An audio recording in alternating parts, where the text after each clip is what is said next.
for a number of years, when I established my own office, after I left TAC and went out on my own, vacations didn't cross my path.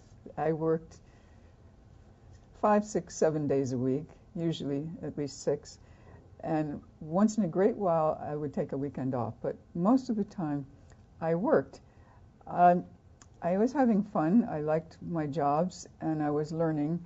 And I didn't mind not having vacations, but the moment that things sort of got going so I could take vacations, I did. And the lady who had been my assistant for many years was living in Kenya, and I went to visit her a couple of times, and we went out on safari, and we caused an enormous lot of commotion because the Kenyans had never seen women going on safari alone, and they would ask, "Where are your men?"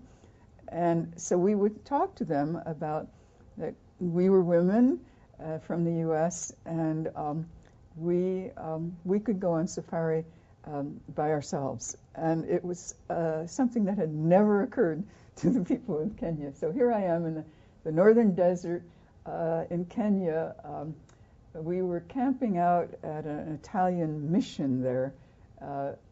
It's not, or then it wasn't totally safe, so in the mission we were safe.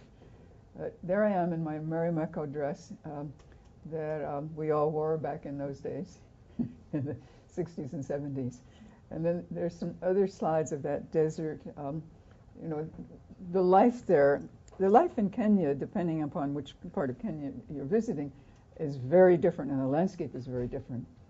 And you can see the Rift Valley, and you can see the camels going across the desert. And so I observed and participated in a variety of landscapes on those trips.